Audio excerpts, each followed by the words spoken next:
Boa noite a todos, a todas e todes. Eu sou o Estevão Silva e estou aqui para o nosso último encontro no mês das mulheres, desse quadro que se chama Grito de Alerta, e o tema desse mês foi o desafio das mulheres negras no mercado de trabalho. E como nós sempre começamos com aquele poema que é tão bonito, que assim, e assim a nossa vida é um rio secando e as pedras vão se cortando, e eu pergunto, até quando? Grito de alerta. E nesse quadro de hoje nós teremos duas mulheres magníficas, duas mulheres especiais, como foi o mês todo. O mês todo, para quem perdeu, acompanhe lá no nosso Facebook do Clã da Negritude. Aliás, no Facebook não, no YouTube. Todas as lives estão lá no YouTube do Clã da Negritude, e vocês vão poder assistir e acompanhar mulheres maravilhosas que passaram com a gente nesse mês. E no dia de hoje, nós temos a doutora Vanilda Santos, uma pesquisadora, uma jurista, que vai contar muito da sua vida, de como que é essa trajetória acadêmica. Nós temos também uma psicóloga, a psicóloga Thalita Blandim, também uma psicóloga, aliás, ela faz parte aqui do Clã da Negritude, ela faz parte do projeto Desequipe Samba, e as duas irão contar um pouquinho de como foi toda essa experiência da vida delas. Então, eu acabo de chamar aqui, nessa noite, a Vanilda Santos. Boa noite, Vanilda. E a Thalita. Boa noite, Boa Thalita. noite, boa noite. Gente, para começar, como eu não fiz a apresentação de vocês, eu vou pedir para vocês se apresentarem. Tem 2 minutos para cada uma fazer a apresentação. Vou começar da Vanilda, que está aqui no meio. Boa noite a todas as pessoas, né? Boa noite, doutor Estevão, doutora Thalita. É uma honra estar aqui, eu agradeço pelo convite, né? É uma oportunidade de dialogar com as pessoas, né? Bem, eu sou Vanilda Santos, conforme o doutor já disse, eu sou de Uberlândia, Minas Gerais, né? Sou uma mulher negra, sou mãe, sou avó. Minha formação acadêmica, eu sou formada em filosofia e direito, mestre em filosofia social e política, e atualmente sou doutoranda em direito pela Universidade Federal de Santa Catarina. Na minha atuação na comunidade, eu e mais 2 amigos, no final de 2019, nós resolvemos constituir um grupo que nós demos o nome de RAC, que é um conselho independente para tratar das questões relativas às pessoas negras na nossa cidade, e nós estamos constituindo essa ideia para o campo prático, né, e nós temos muito trabalho a ser feito por aqui, em nossa cidade. Acredito que seja isso, e estou contribuindo com o clã hoje, é uma honra, e eu agradeço mais uma vez pelo convite. Ah, que ótimo. Thalita. Olá, boa noite a todos. Obrigada pelo convite e obrigada também por me colocar junto com a Vanilda, que, nossa, que currículo bonito. Eu sou psicóloga, eu tenho 42 anos, sou solteira, sem filhos, e moro aqui em São Paulo a vida toda. Eu me formei há 10 anos e eu não ingressei direto na psicologia, eu entrei para trabalhar no serviço público, então eu passei os últimos 10 anos trabalhando na educação no estado de São Paulo, e eu fiz bastante nesse período mais trabalhos em grupo e trabalho em ONGs, mais freelancer na psicologia. E aí, então, mais para os últimos anos, eu decidi assim, não, agora eu vou me dedicar à psicologia, e foi quando eu entrei, eu fui fiz um processo, né, de transição de carreira, quando eu fiz 40, eu disse, não, agora eu vou me dedicar totalmente à psicologia, fui fazer esse processo de transição de carreira, então agora eu sou, eu me coloco assim como uma iniciante, eu sou quase uma bebezinha, né? Apesar de ter já muito tempo de experiência, agora que eu estou me dedicando 100% à clínica psicológica. Eu acho que é isso. Muito bom, muito bom. É um prazer conhecê-las, é um prazer ter vocês aqui essa noite. E para a gente comentar um pouquinho sobre os desafios, de como que foi as trajetórias, E eu quero começar pela formação da Vanilda, doutora Vanilda Santos aqui com a gente. Vanilda, você fala da onde? Do Paraná, salvo engano, ou de Minas Gerais? Então, doutor, eu falo de Minas Gerais, de Uberlândia, né, de onde eu moro, né? Eu nasci em Goiás, mas eu moro em Uberlândia, sou uma cidadã daqui desde os 5 anos, né? E eu faço doutorado em Florianópolis, na Universidade Federal de Santa Catarina. Então, muita gente confunde e acha que eu sou de lá, porque quando eu me apresento nos eventos, eu me apresento na universidade, né? Mas eu sou de Minas Gerais. Bacana. E para Thalita, como que foi a escolha da psicologia? Foi sua primeira escolha? Você sempre quis ser psicóloga desde criança ou não? Ai, na verdade, não. Eu lembro que era uma das minhas opções. Eu fiz Enem, assim que saiu o ProUni. Eu acho que eu fui, acho que dos primeiros 2, 3 anos que tinha o ProUni, e quando a gente fazia a prova do Enem, você tinha a opção de escolha. Aí eu falei assim, eu tô na dúvida se eu for colocar psicologia ou não. Eu lembro que eu coloquei administração, arquitetura, aí psicologia. E aí saiu psicologia, porque eu nem lembro por quê, era a minha última opção, acabou saindo psicologia. E assim, foi o destino, o universo, o que for, porque eu amei. Hoje eu fico pensando assim, se tivesse saído qualquer outro curso, eu acho que eu não seria tão feliz e tão realizada assim na profissão. Apesar de eu não ter começado direto, né, e saído da faculdade direto, mas é um curso que ele é tão assim enriquecedor, e ele abre tanto a sua cabeça, apesar de ter uma série de dificuldades e de falhas ainda na formação. A gente tem uma formação no Brasil, em psicologia, que a gente trata do ser humano ainda muito embranquecida, muito eurocêntrica e muito, assim, universal, né? Mesmo assim, mesmo com essas dificuldades, o curso de psicologia, ele transforma você, né? Aliás, eu sou muito suspeita para falar, eu gosto muito da área de psicologia, sou bem apaixonada pela área. Que bom, que bom. E com você, doutora Vanilda, como é que foi? Aliás, a sua formação foi primeiro sociologia, né? Não, me fale da sua formação. Se é uma história um pouco longa, provavelmente será mais de 2 minutos. Não, fique à vontade. Minha formação acadêmica é uma história longa, porque logo que eu concluí o ensino médio, há muito tempo atrás, eu fiquei 10 anos sem estudar, 10 anos fora da escola, não fui para a universidade, eu fui mãe, fui cuidar de todos os meus filhos e trabalhar, porque nós, mulheres negras, sempre fazemos tudo ao mesmo tempo, né? As mulheres de modo geral e nós ainda mais.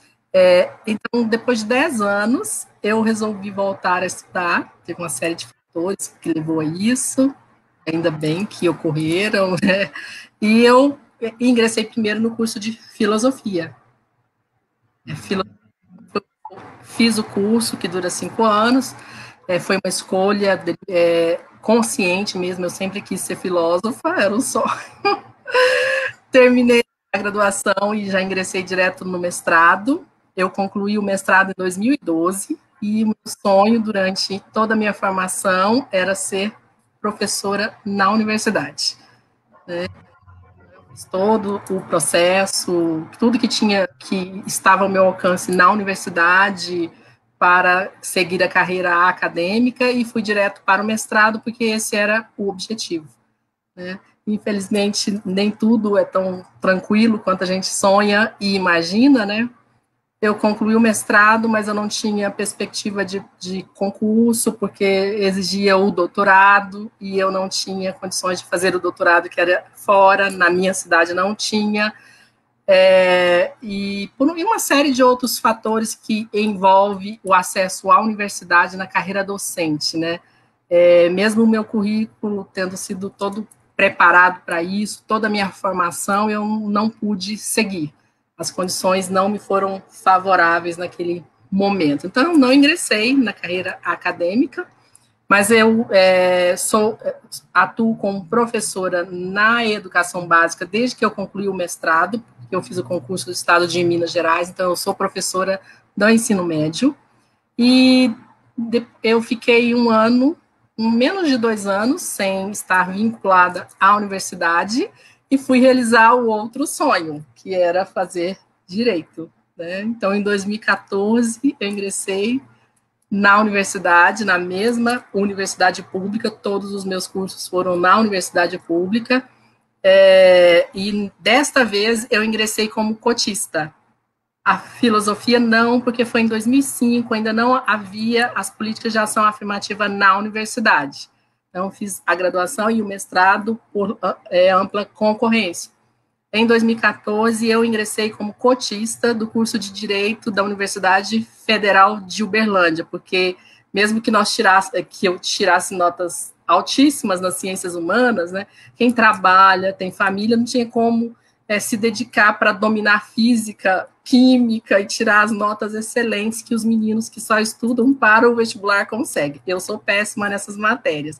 Então, eu ingressei pelas cotas, e foi o curso de 5 anos, concluí em 2018, né? E já concluí, já preparando desde a graduação em Direito, como pesquisadora, publicando, fazendo pesquisa, porque o doutorado seria em Direito. Então, em 2019, eu me preparei para o doutorado, fiz a seleção.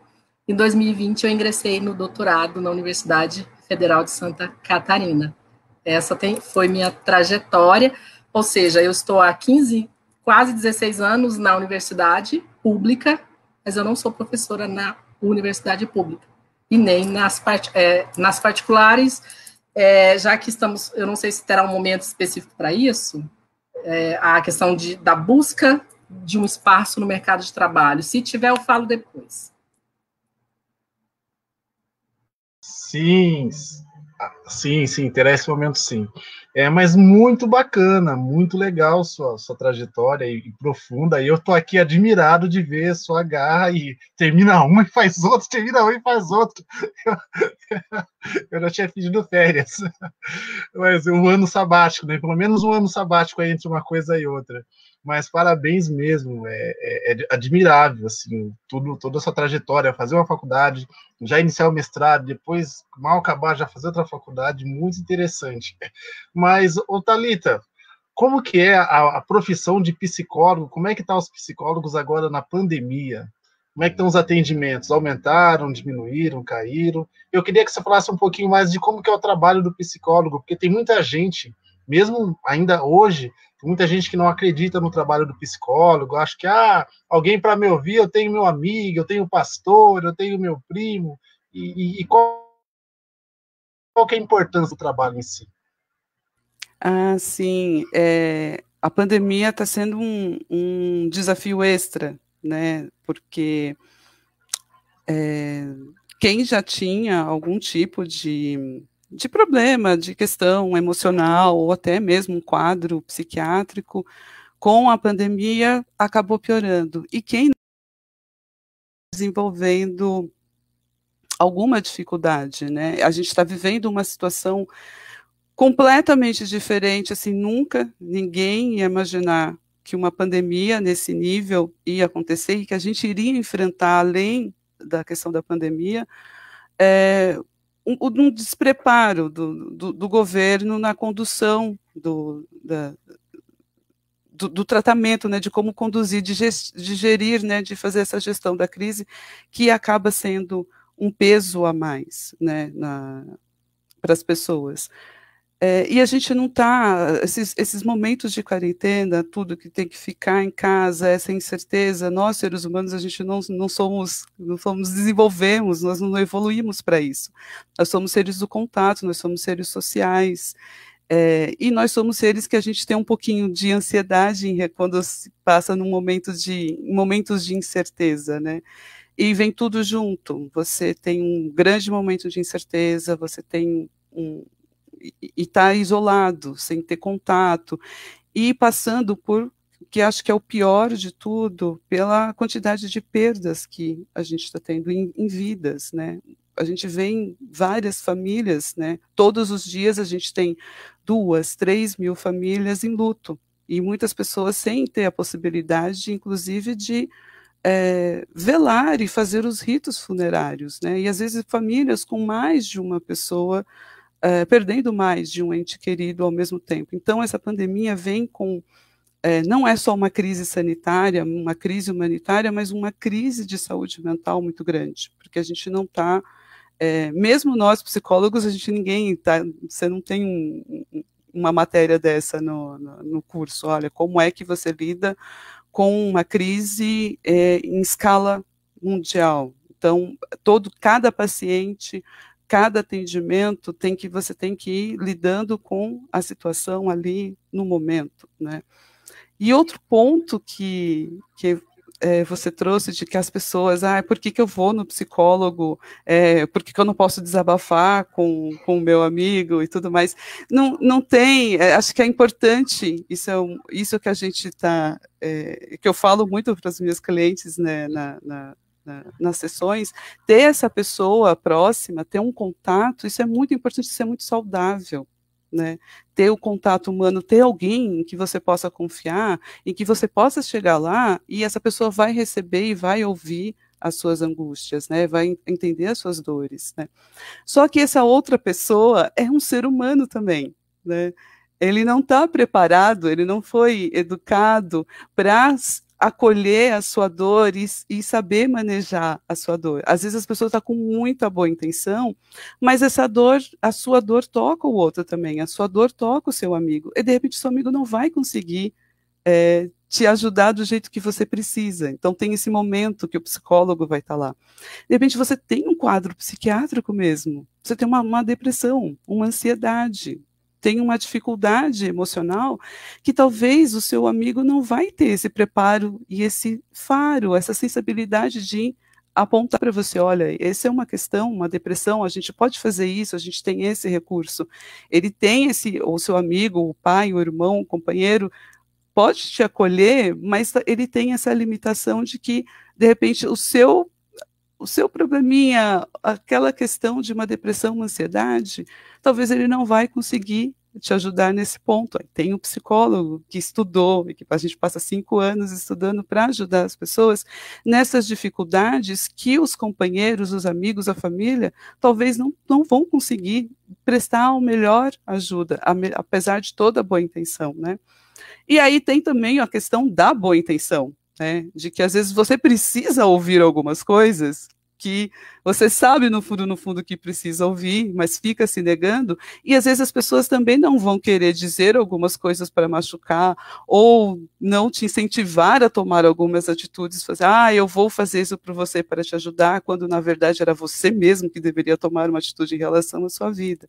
Então tem esses pontos também, que às vezes tem aquele ditado, né, muito ajuda quem não atrapalha, e às vezes no afã de querer ajudar um amigo em angústia, um parente em sofrimento, acaba fazendo justamente ao contrário, né, atrapalhando, mas não de maldade, mas no impulso de querer ajudar o outro. Então a psicologia, ela é importante porque a gente ocupa esses espaços em que nossos entes queridos, os nossos amigos, às vezes até as pessoas da igreja, as religiões, do modo geral, também são muito importantes, mas tem um espaço em que a gente consegue se encaixar lá, porque essas pessoas não conseguem chegar em alguns pontos, né? E tem algumas pessoas que realmente precisam, porque não conseguem se abrir.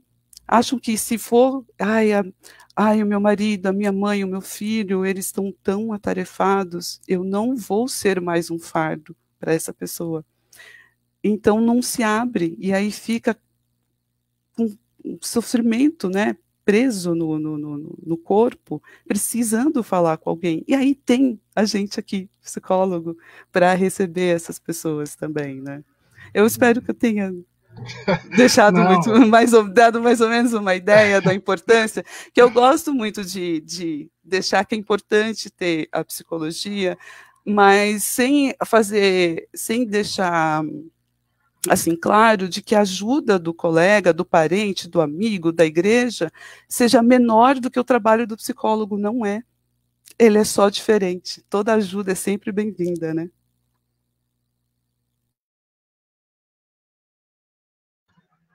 Respondeu muito bem mesmo.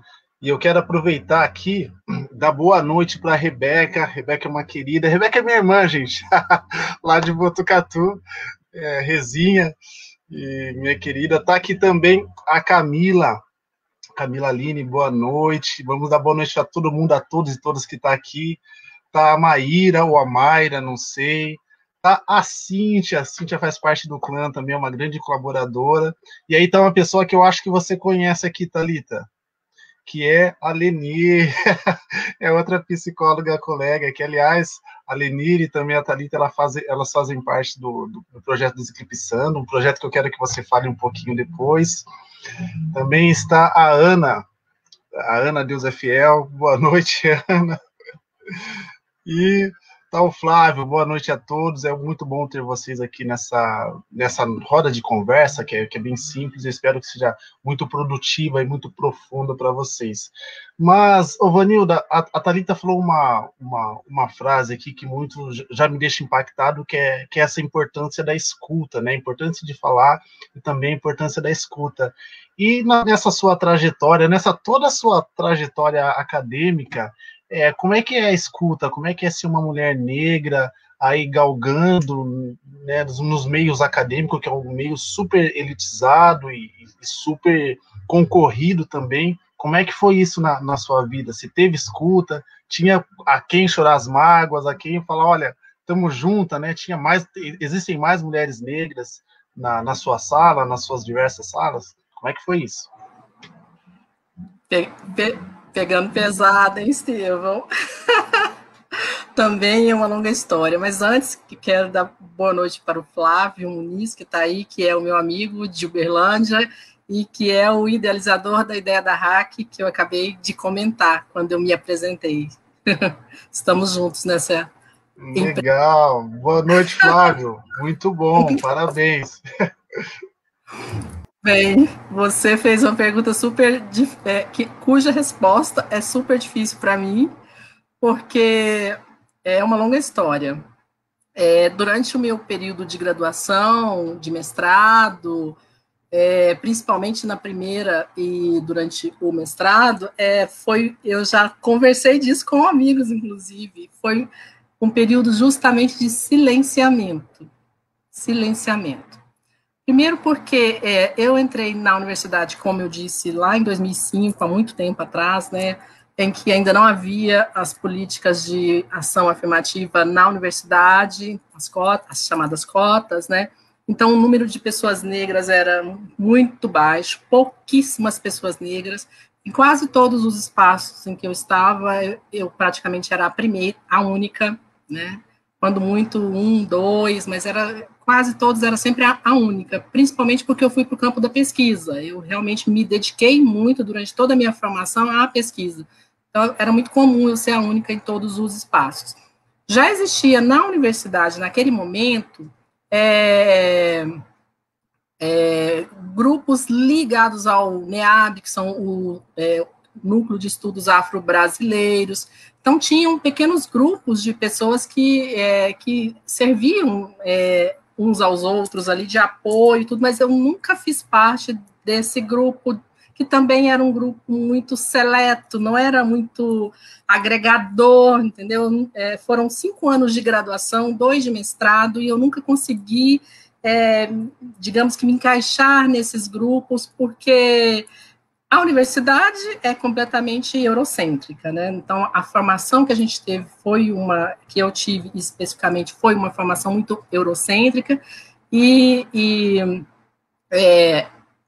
o choque que foi saber que nada da nossa realidade era tratado ali, ele foi aos poucos. Aos poucos eu fui percebendo como era a universidade, que havia outra possibilidade de produção de conhecimento. Quando eu comecei a participar dos eventos, né, que falavam de racismo, da cultura afro-brasileira, da história da África.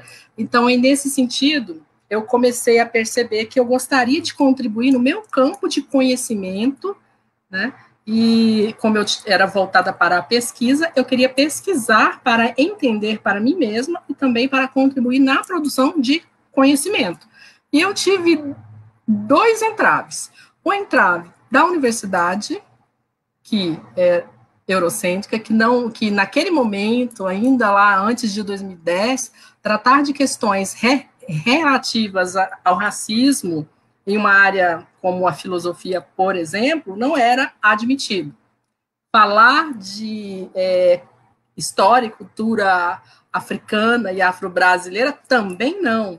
Isso era algo muito novo, muito novo. Então, eu tive esse entrave por conta da pesquisa, da área a qual eu pertencia, e o outro entrave é o modo como os grupos negros, naquele momento, se organizavam na universidade, né? Que era, ou você se encaixava dentro daquele perfil que deveria ser o negro consciente, né? Ou você não poderia fazer parte. Eu experienciei isso pessoalmente na universidade.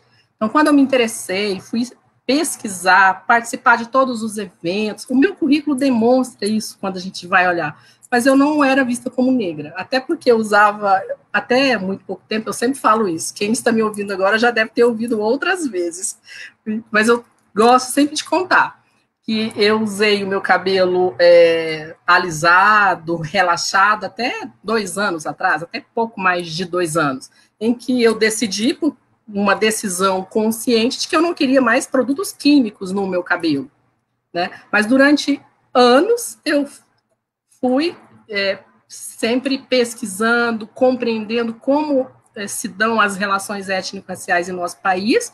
Eu me considerava e considero uma negra consciente de tudo isso, mas eu usava o meu cabelo liso. Eu queria usar ele liso naquele momento. Eu era livre para isso. Eu sempre me entendi como uma pessoa livre, né? E aí é claro que tem tudo que implica isso, eu compreendo, chancelo, assino embaixo hoje, por exemplo, eu não uso química no meu cabelo nesse momento, porque ela me fez muito mal à saúde. Eu pesquisei isso, há diversos trabalhos sobre isso. E aí, conscientemente, eu decidi não usar. Pelo menos nesse momento eu não uso. Então, esse foi um entrave muito forte. E porque eu era de fora, eu não era de um grupo específico de movimento negro, institucionalizado. Porque as famílias pobres, e aí o doutor Estevão fala muito disso, então eu acho muito importante, as famílias de periferias, as famílias pobres, as famílias negras, a grande maioria das famílias negras brasileiras sequer sabem o que significa movimento negro organizado, movimento negro institucionalizado. Eu vim de uma dessas famílias, em que todas as conquistas, todas as dificuldades eram enfrentadas em família, coletivamente em família. E aí eu só fui compreender o que era movimento social negro pesquisando na universidade. E aí, talvez por conta disso, de vir de fora, de não ser institucionalizada, muitos de nós passam por essas dificuldades. Então, é nisso. Então, a minha escuta, ela não existiu. Eu acabei, com o tempo, buscando as estratégias para que nós... E assim somos muitos de nós. Nossa, Vanilda, você falou uma coisa que eu fiquei aqui encafifado. Como é que é isso de o próprio movimento negro meio que não te aceitar, não te abraçar apenas pelo seu cabelo? Foi isso mesmo? Na minha experiência específica, sim. Porque isso era explícito e era dito. Mas também por esse fator que eu disse. Talvez por você vir de fora, vir de um meio que sequer sabia o que era um movimento negro. Eu aprendi o que era um movimento social, de fato, na universidade. E esses dias eu até escrevi um texto falando sobre isso. Por incrível que pareça, eu descobri o que era movimento social na universidade, porque quando eu estava no bairro de periferia, minha família não sabia o que era. Né? Então, a minha experiência pessoal foi essa, mas por que eu estou me sentindo mais à vontade para contar isso aqui publicamente, doutor, hoje, e Thalita? É justamente porque, vem a escuta, com o passar do tempo, e aí já nos últimos anos, né, eu conheci várias pessoas que nós nos acolhemos, né, e essas pessoas têm sido muito importantes, né, o Flávio é uma dessas pessoas, né, e o que acontece? Diversas pessoas que eu conheci nessa trajetória também passaram pela mesma experiência que eu, de não aceitação, porque você não se encaixa no estereótipo, no qual você tem que se enquadrar. E pelo interior, doutor, nós temos muitas dessas situações, até porque os grupos de ditos movimentos negros no interior, institucionalizados, eles são, digamos que eles têm dono, são pessoas individuais, são grupos muito pequenos, não atuam de forma muito coletiva. Devo ter falado demais, se tiver alguém ouvindo aqui, vai, eu corro risco de vida. Foi ótima a sua colocação, e eu faço uma última ressalva, que isso não faz muito tempo, né? É 2006, salvo engano. Quando que foi esse? Que período foi esse? 2006 ou 2012? Não, perdão. Então, até o tempo que eu estive na universidade. Mudou um pouco, porque a galera que está entrando nos últimos anos das cotas, aqui na minha cidade especificamente, vem mudando a cara da universidade. Então, houve a necessidade de acolher mais. E isso só tem mudado um pouco mais de 2017 para cá, porque até então as cotas para pessoas negras estavam sendo fraudadas na nossa cidade. Então, o número de pessoas negras que ingressavam nos cursos de elite ainda era bem baixo. Ainda era baixo. Então, aí de 2017 para cá foi um boom. E aí eu imagino que esse acolhimento tem sido melhor. Né? E tem diversos coletivos também na universidade. Eu nunca fiz parte de nenhum deles, mas eu conheço e sei que tem muitos que atuam também nesse acolhimento. Né? Mas eu fiz parte da geração que teve que se focar no autocuidado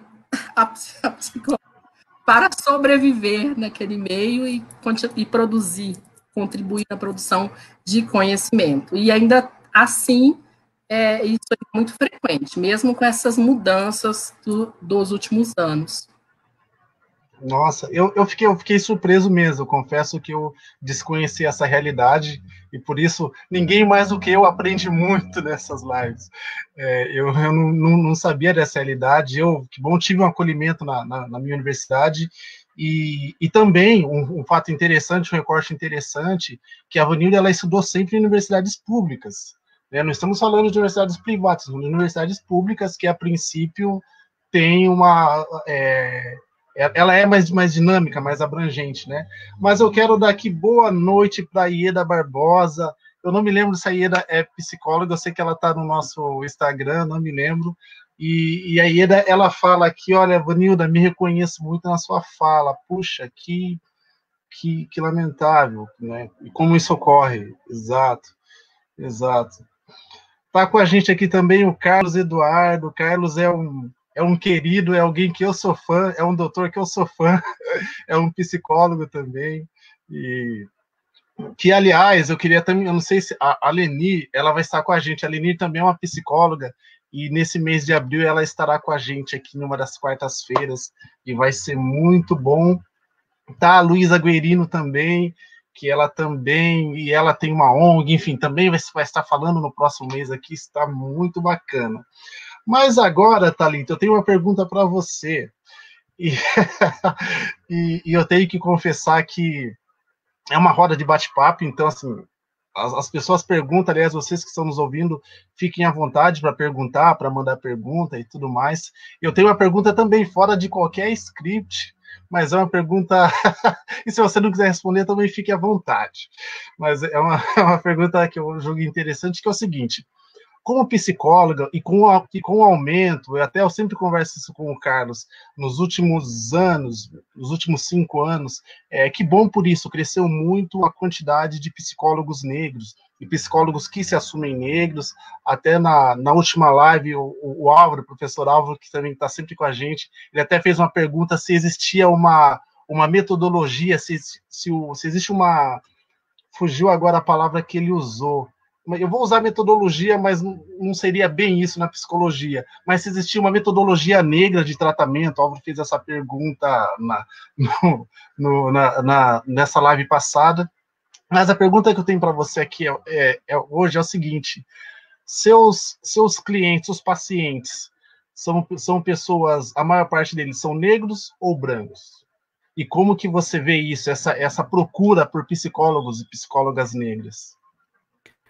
Assim, na questão da metodologia, a gente normalmente chama de abordagem, né? Existe uma abordagem, a psicologia tem várias abordagens, digo que não tem, a maioria que a gente segue aqui no Brasil é muito europeia e muito norte-americana, então é mais eurocêntrica, mas existem sim abordagens e escolas pensando negros, a negritude e a África, e tem bastante abordagens. É que é mais difícil da gente ter acesso, né, a elas, mas existe a psicologia preta aqui no Brasil, que também foi desenvolvida nos Estados Unidos. Os Estados Unidos têm uma associação de psicólogos negros, que é muito interessante, o trabalho que eles têm lá.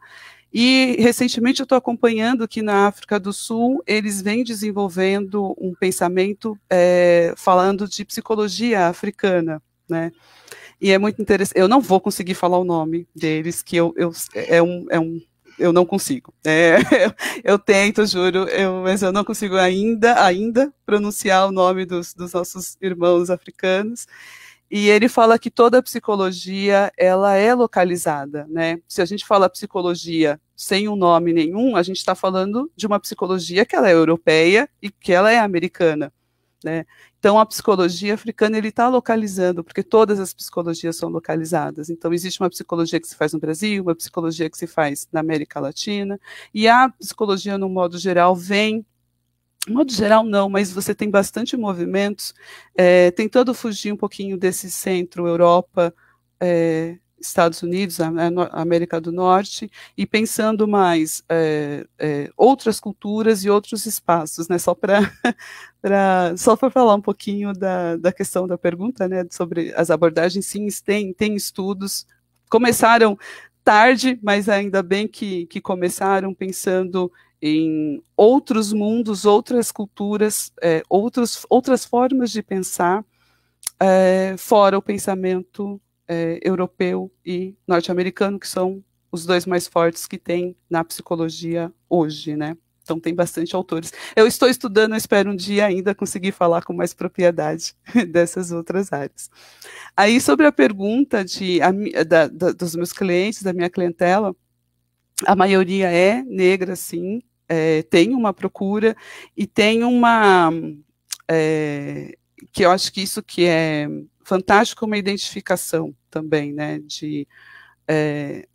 acho que é um primeiro, se você chegar, eu já passei pela experiência de fazer tanto processos terapêuticos com psicólogas brancos e com psicólogo negro, e a diferença se sente na pele, então você tem uma identificação, e aí acho que tem uma certa liberdade de que você pode falar o que for e que a pessoa vai te entender. Eu acho que eu, pelo menos, sinto isso com as minhas clientes, e eu senti isso quando eu fiz terapia, né, com psicólogo negro. E a clínica, a Vanilda trouxe uma experiência que eu venho observando bastante nisso, o silenciamento, né, dessa pessoa única. Eu fui também essa pessoa única em espaços brancos durante muito tempo. E esse acesso ao movimento negro, aos movimentos sociais, ele realmente não é assim tão, pelo menos na minha época, não era assim tão simples, tão fácil. Eu acho que agora com a internet as pessoas têm mais acesso, têm mais conhecimento. Assim, eu não tive durante toda a minha formação e durante muitos anos esse contato. E agora que eu estou recebendo a minha clientela, maioria, assim, me dá uma alegria, que a maioria da minha clientela é negra, ela vai trazer, e infelizmente essa fala, ai gente, eu vou tomar água porque eu tô atendendo, e eu tô falando desde muito cedo, aí a voz vai sumindo. Infelizmente esse espaço esse silenciamento, esse não se encontrar, esse não ter um grupo, é muito comum, na verdade. Isso infelizmente não é uma exceção, é a regra, né, para muitas mulheres, principalmente as que têm um nível superior e vivem essa experiência mesmo de não se encaixar, de estar sozinho e de uma instituição que não te recebe, não te acolhe. Estou falando tanto a instituição, a faculdade, né?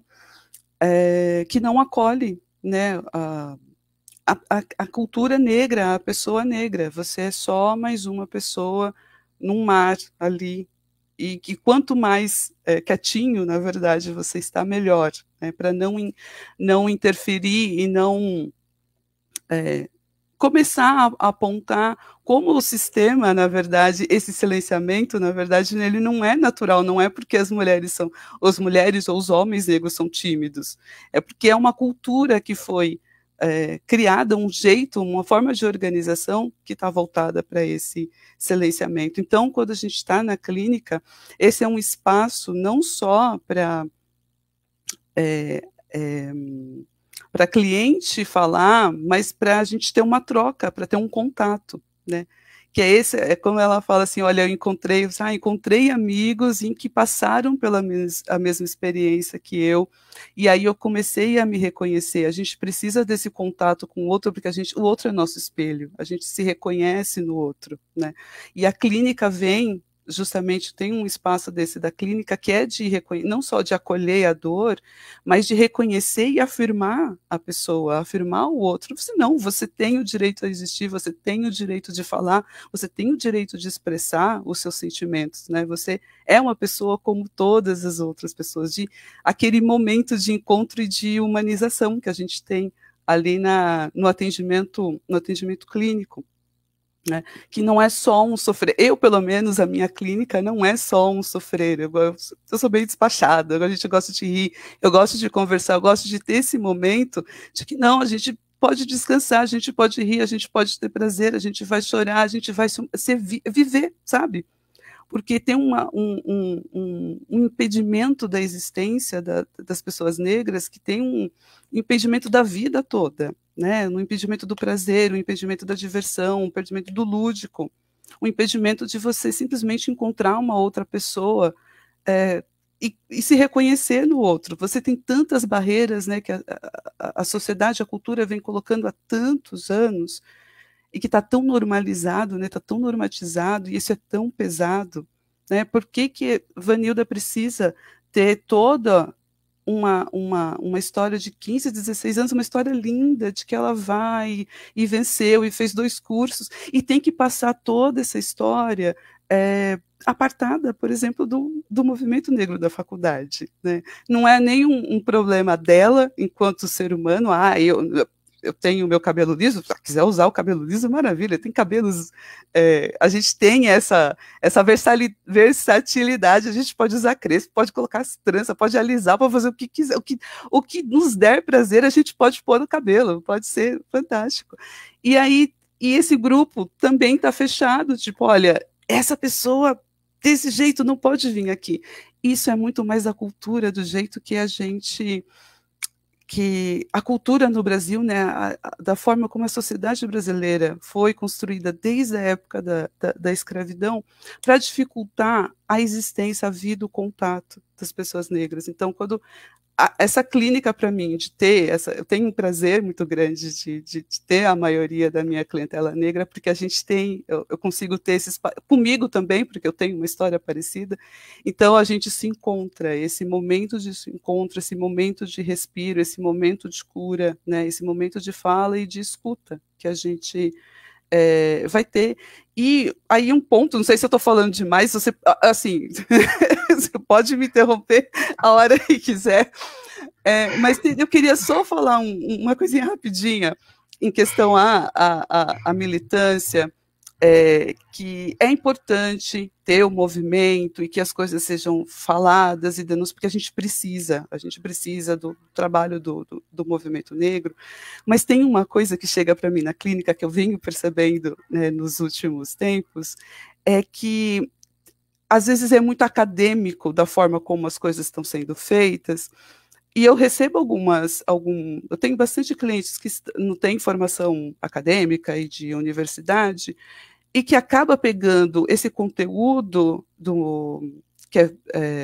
que vai estar sendo divulgado na televisão ou na internet, e aí ele não está bem traduzido assim para uma palavra, para uma linguagem mais popular, e acaba confundindo, e as pessoas não entendendo, eu venho pegando uma certa confusão, eu fazendo esse trabalho de traduzir alguns conceitos, porque se trata muito de conceitos, né, o movimento, o racismo estrutural, o lugar de fala, a solidão da mulher negra, são conceitos que a gente trabalha dentro da academia e que tem é uma ferramenta de trabalho para quem trabalha com pesquisa ou quem trabalha com estudo, mas essa ferramenta de trabalho, quando vai chegar na população, eu acho que tem que ter acho que tem que ter uma tradução para uma linguagem um pouco mais popular e mais acessível, né, para não causar mais confusão e apartamento, né, entre as pessoas, de uma divisão, que é uma coisa que eu venho sentindo que precisa ter um diálogo que seja mais popular, né? Toda a sabedoria que a gente recebe, por exemplo, dos nossos ancestrais e dos africanos e de toda a cultura de lá, é acessível para todo mundo, né? Vem em forma de conto, de cântico, de dança, de rito, e é acessível para todas as pessoas, né? E eu acho que isso é uma outra coisa que afasta um pouco, que dificulta um pouco. E desculpa se eu falei demais. Eu acho que eu passei o dia todo escutando.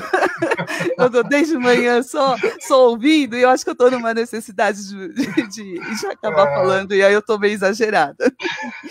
Pode falar, fala que eu te escuto. Mas deixa eu dar boa noite aqui, ó.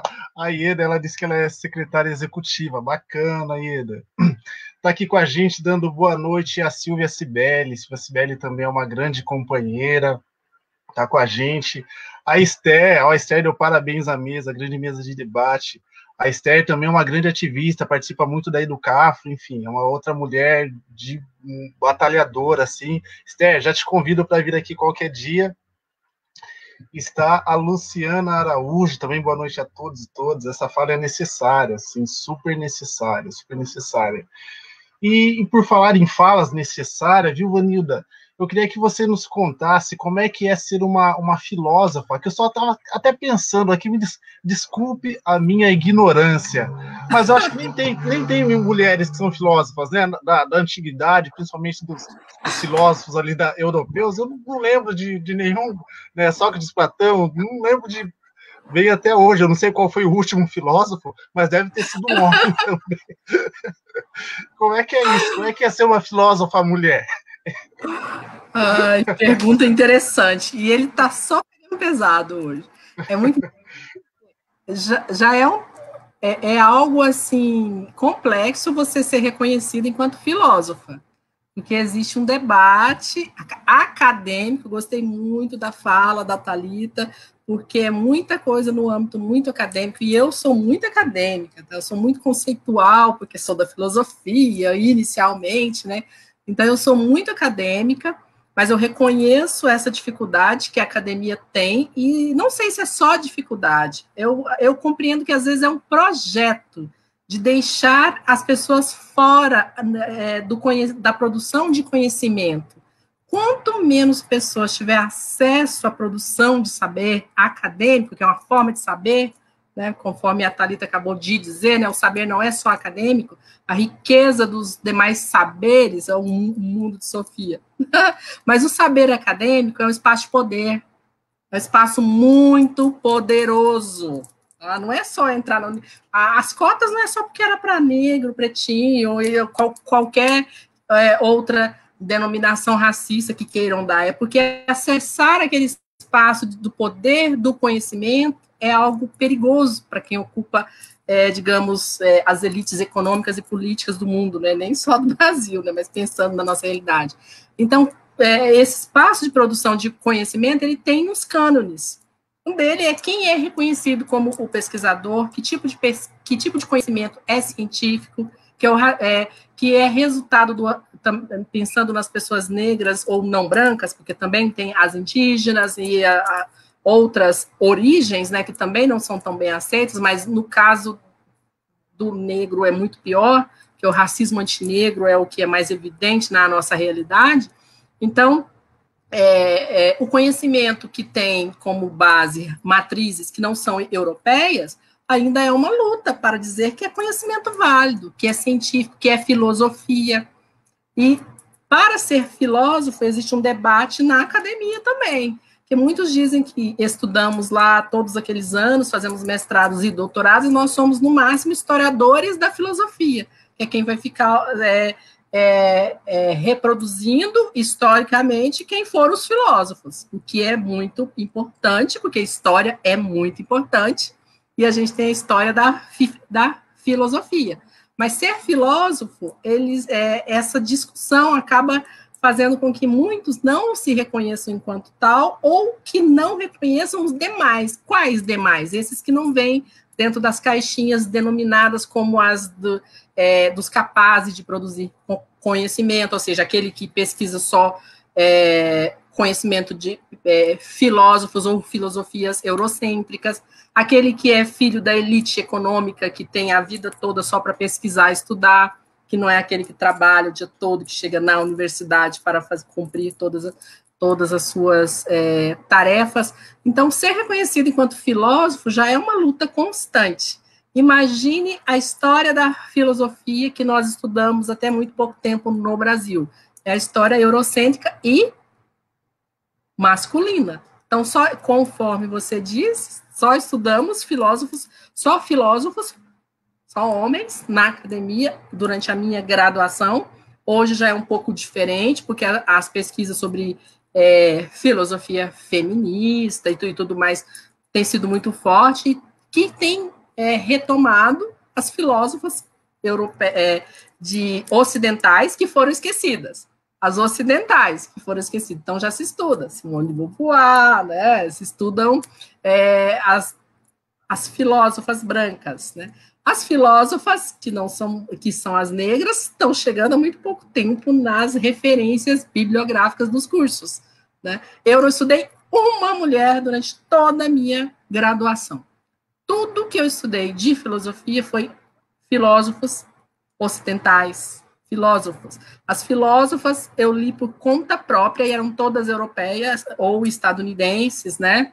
E aí, quando eu comecei a estudar a história da África e cultura africana, história e cultura africana e afro-brasileira, que eu fui buscar filosofia africana. E aí eu sou pesquisadora hoje em filosofia africana e venho conhecendo as filósofas africanas, mas também as filósofas brasileiras, negras, as filósofas latino-americanas, filósofas estadunidenses, por exemplo. Muitas são famosas na nossa realidade, citadas por alguns, principalmente nos campos mais progressistas, mas não são ditas como filósofas.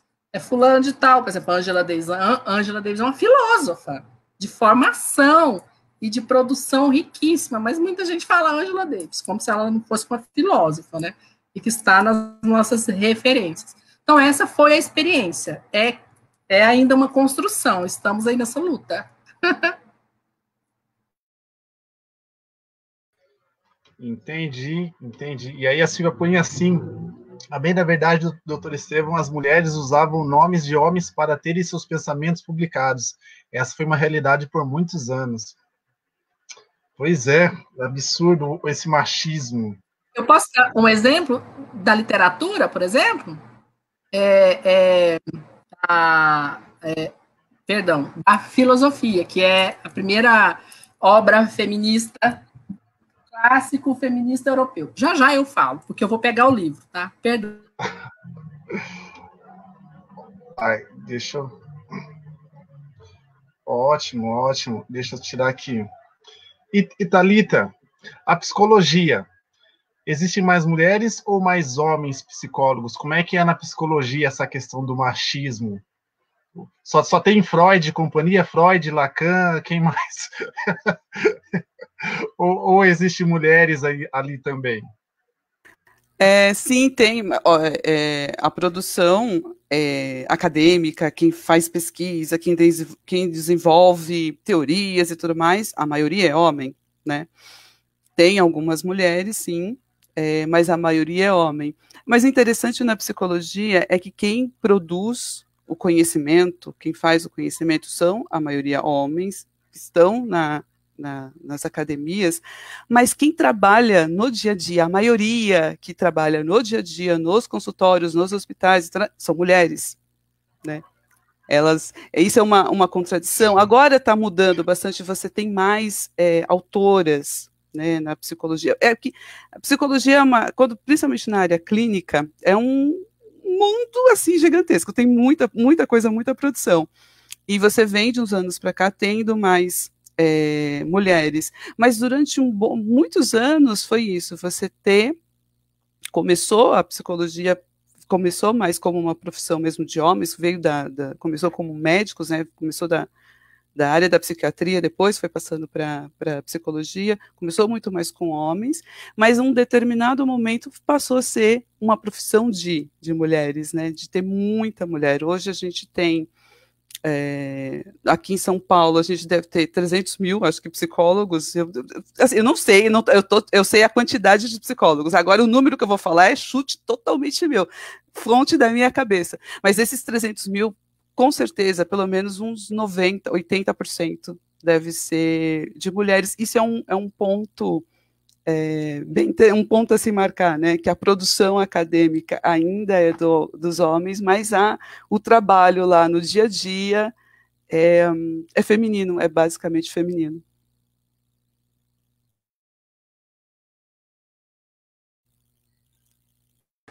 Está mudo, doutor? Você encontrou o livro?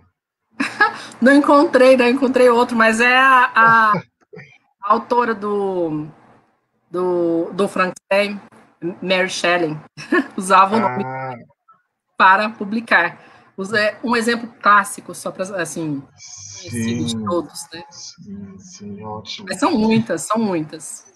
Não, e sem contar também, né, que por todos esses homens que fizeram ciência durante todos esses últimos anos, tem sempre alguma mulher que está lá apoiando, né?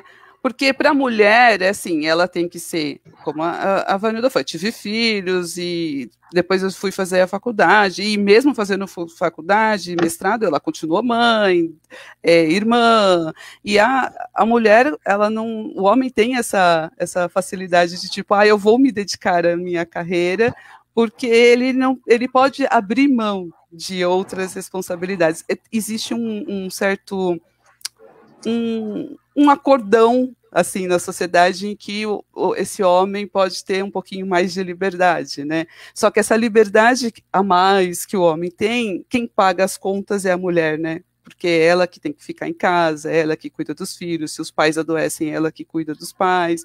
Então, a gente tem que sempre lembrar todas essas mulheres que ficaram ocultas, né? E apoiaram e que ajudaram todos esses homens a produzir ciência, esses milênios todos, né?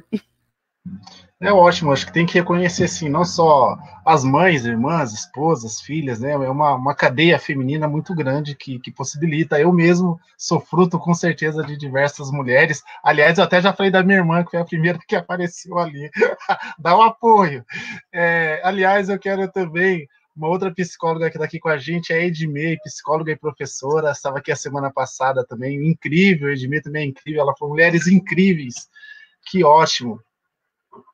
E uma outra questão que eu tenho aqui, viu, Thalita, como é que é para você, né, uma jovem psicóloga, né, jovem psicóloga negra, como é quando algum cliente que não te conhece, que chega no seu consultório a primeira vez e de repente se depara com uma psicóloga, com uma jovem psicóloga e negra. Obrigado pelo jovem. Com certeza. Como eu trabalho com o projeto, né, as outras clientes que eu tenho também são negras, eu acabo recebendo bastante pessoas, mulheres negras, né, minha clínica é toda de mulheres. Eu não tive ainda eu não tive essa experiência de, por exemplo, a psicóloga é negra, ou as pessoas me procuram, chegam até mim porque estão procurando. Isso é fantástico, de não só as pessoas negras estão começando a tomar consciência, eu posso fazer, porque às vezes tem esse impedimento, né? Eu não sei se vou ter acesso, às vezes financeiro mesmo, né? Não sei se vou ter acesso. E às vezes é um não poder de que, tipo, não mereço, não posso, né, sabe? Isso é um luxo, né? Fazer terapia, e não é, gente, assim, eu super recomendo. Em algum momento da sua vida, você vai precisar passar por pelo menos uns 3 meses batendo um papo com algum psicólogo, né? Então, eu não tive ainda, eu imagino que exista realmente essa experiência da pessoa, às vezes não querer, né? Uma questão racial, né? Não quero um psicólogo negro, nem nada, então com certeza existe, da mesma forma que existe a questão do psicólogo branco não conseguir, né, lidar com a pessoa negra, isso é até mais comum, a gente já vê bastante relatos nesse sentido, mas eu espero, na verdade, sinceramente, eu espero não ter que viver essa experiência, mas se vier, a gente aprende com ela, né, aprende com a experiência, mas eu vivo mesmo mais uma realidade em que as pessoas estão procurando, são pessoas negras procurando terapia, e muitas delas procurando especificamente fazer terapia com uma outra pessoa negra, que isso é fantástico, isso é incrível, isso talvez acho que há 10 anos isso seria, ninguém nem imaginaria que um movimento desse aconteceria, e que é fantástico. Aí, por falar nisso, lembra que eu falei que eu precisava sair num determinado horário? Sim. Eu vou precisar escapar. Fique à vontade, então já vou te deixar para você fazer suas considerações finais, embora tenha algumas perguntas. Na verdade, você vai meio que se livrar de algumas perguntas aqui. Mas vai ficar... Vai. É aquele bate-bola final, assim, aquelas perguntas capciosas, você vai... Mas a Vanilda vai levar de letra, gente. Imagina, uma mulher estudada, com essa formação, com essa história linda, com todo esse conhecimento. Não tem uma psicóloga assim aqui na nossa cidade. Vem para cá, Thalita, porque aqui não tem. Aqui nós somos carentes dessa forma de ver a psicologia, tá? Não conheço nenhum psicólogo, nem psicóloga negra que atua aqui. Deve ter algumas... Agora a gente tem esse recurso do online, que é fantástico, porque no começo eu fiquei muito reticente em atender online, porque, né, e aí, como é que você não está frente a frente com a pessoa? Gente, está sendo maravilhoso, eu acho que eu não vou parar nunca mais, porque eu tenho a oportunidade de... eu tenho cliente, falei para você, né, antes, eu tenho vários clientes de Minas, eu estou tão habituada agora com o sotaque de Minas, que você é aqui de São Paulo? Tenho clientes de Minas, tem clientes lá na Bahia, que mora de frente para a praia, que fica me matando de inveja, tem cliente em Brasília, tem cliente, assim, você consegue conversar com pessoas assim do Brasil todo, é fantástico, super recomendo. Quem quiser fazer terapia, se tiver com medinho, não precisa ficar, é tranquilo, você tem esse espaço de conversar. O online também pode parecer estranho no começo, mas depois a gente se solta, e aí você pode ter ainda a oportunidade de estar numa cidade e estar conversando com um psicólogo de outro estado, que é fantástico também, né? Muito, muito incrível. E essas são minhas considerações finais, né? Vamos fazer terapia, é bom. Às vezes dói, a gente mexe, é bom, é maravilhoso, é tipo festa confete, a gente vai mexer um pouquinho, dói um pouquinho, mas é para curar, a gente vai... Sabe aquele machucadinho que às vezes tem que botar um band-aid e dói na hora de tirar o band-aid? É só uma dorzinha, porque faz parte do processo de cura. É isso. Muito bom, muito bom. Thalita, muito obrigado. Ao Carlos aqui, está deixando, né, os parabéns para você. Carlos também é outro psicólogo querido. Do grupo. Muito obrigado pelo seu tempo. Gente, a Thalita, como acho que quase todos os psicólogos do Brasil, estão atendendo quase que 24 horas, né? E ela vai sair agora, que ela tem um atendimento para fazer. Mas obrigado mesmo, em nome do clã, por ceder seu tempo, por estar aqui com a gente e fazer essa troca maravilhosa, fazer até essa terapia quase aqui. Muito bom. A Lenir também, uma colega aqui, deixando os parabéns, sou linda. E vai lá que eu não quero te atrasar, senão sua paciente vai ficar brava. Prazer. Obrigada. Prazer estar aqui e que prazer conhecer e ouvir a sua história, Vanilda. É uma história de vitória e de superação, e é lindo a gente ver mulheres negras que, duas faculdades com mestrado e com doutorado, isso é lindo. Isso é lindo, isso dá uma energia para a gente, dá até um gás para mim, porque eu também preciso, né, estudar um pouquinho mais. E muito obrigada, Estevão, obrigada, Vanilda, por esse momento. E aí eu não sei como eu saio, onde é que eu aperto aqui? Me aperta algum X. Algum X. Tá ok, já achei. Beijo, tchau. Beijo. Vanilda, querida doutora Vanilda. Estamos aqui na sua banca. Não me lembra. Ainda vai demorar um pouco, ainda nem tem a tese. É traumático. Aliás, até falando nisso, acho que é uma coisa importante. Não sei porquê, mas a maior parte dos negros, se não todos, que passaram pela academia, e ainda que não tenham feito mestrado, doutorado, sempre tem uma história, um trauma, não é nem história, sempre tem um trauma para contar, o trauma do orientador, o trauma de diversos traumas, assim. É impressionante isso e lamentável, não é? E falando sobre isso, você com esse currículo enorme, esse currículo maravilhoso e invejável, as pessoas já se assustaram quando de repente lê 3 páginas do seu currículo, de repente chega uma mulher negra também, linda, jovem, as pessoas já falaram, é você? Já passou por isso? Olha, eu acho que eu não conheço uma pessoa negra que tenha falado sobre isso, né? Porque nem todas as pessoas também falam. Eu mesma não falava, né? Eu estou falando sobre a minha experiência muito recentemente. Eu não falava. Por isso eu disse que foi uma experiência de silenciamento, porque as minhas experiências não eram compartilhadas em momento algum. Nem mesmo nos momentos que eram de eventos, porque eram todos muito acadêmicos, somente para falar da sua pesquisa. Você não existia. Você, ser humano, não estava ali. Você, pessoa, não estava ali. Era só um objeto de buscar aquele conhecimento e descrever ele nos eventos. Eu fiz isso durante praticamente o tempo todo. Eu tenho falado de mim nas minhas me colocado mais nas coisas que eu faço nos tempos, né? Então, eu também não falava, e ainda tem muitas pessoas que não falam, e eu, assim, falar aqui abertamente, assim, é um desafio para mim, sobre essas experiências.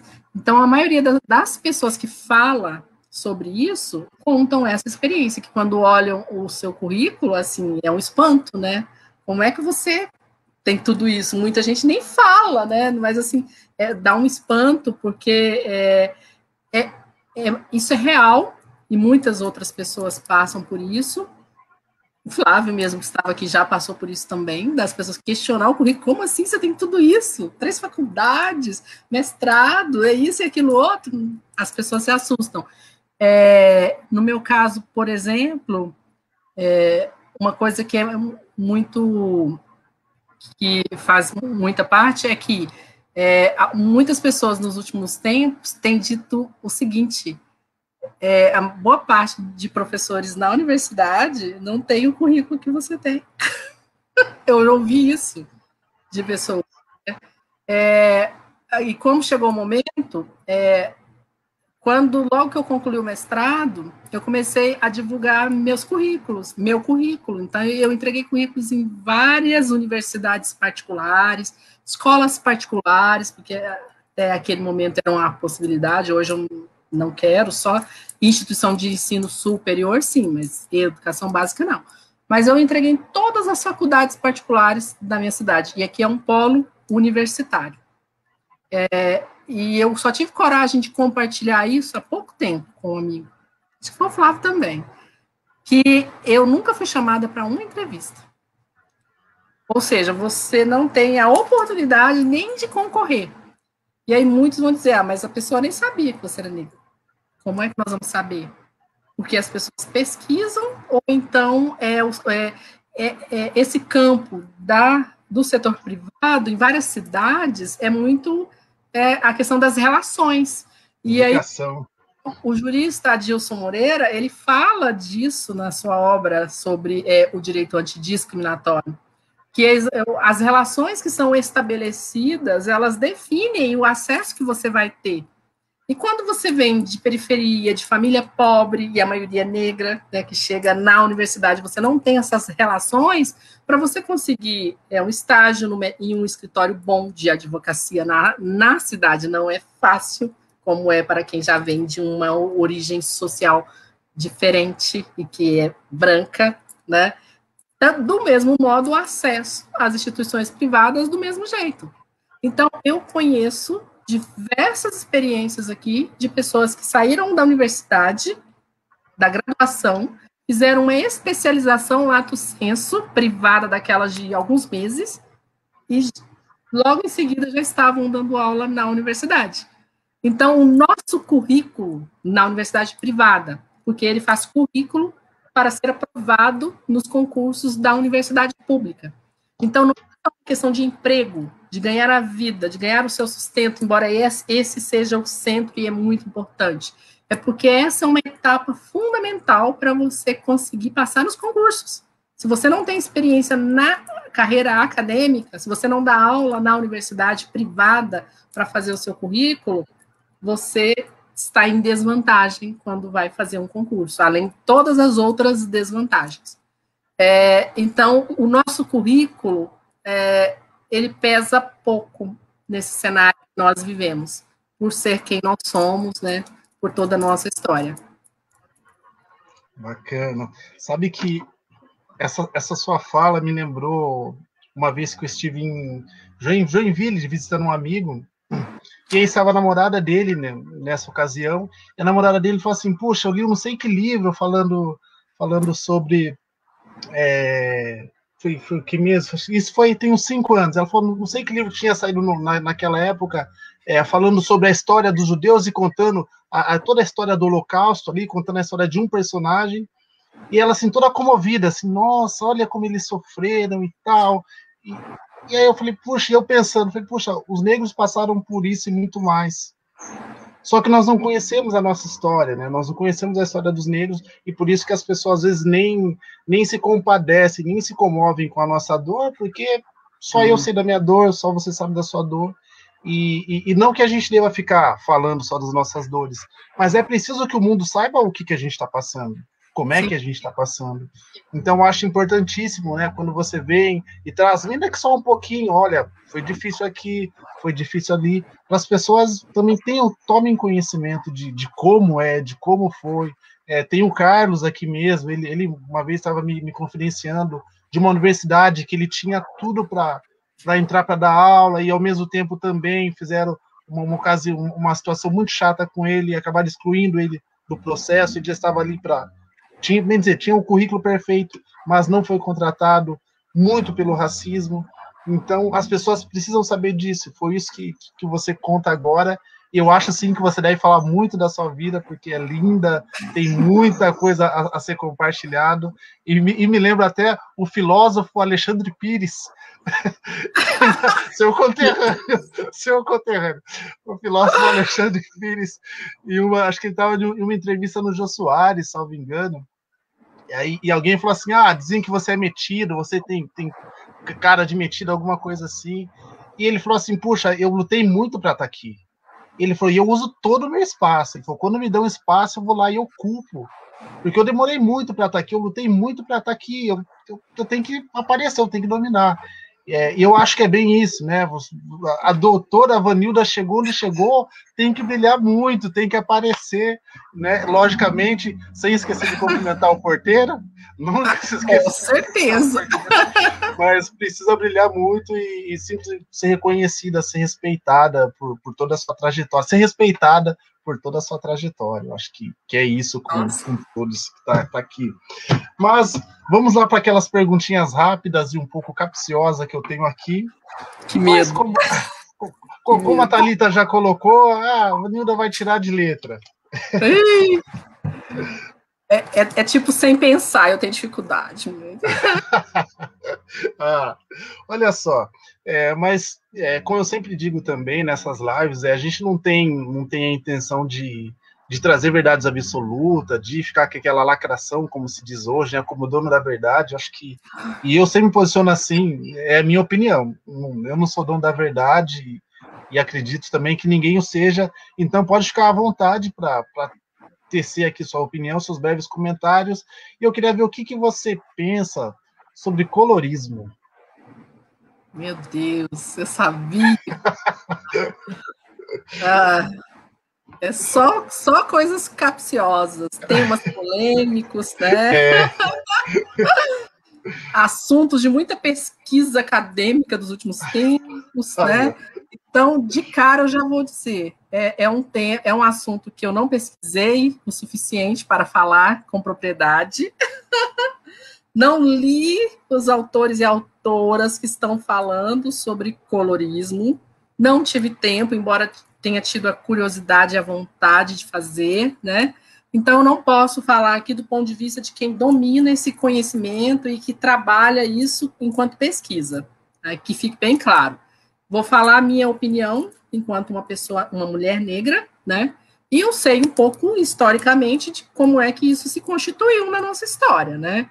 Então, o colorismo, que hoje é tratado de colorismo, né, nem sei dizer se sempre foi esse termo que foi utilizado, né, mas o fato de que pessoas, pensando na realidade brasileira, vamos pensar aqui, que pessoas de pele mais negra, de pele mais clara,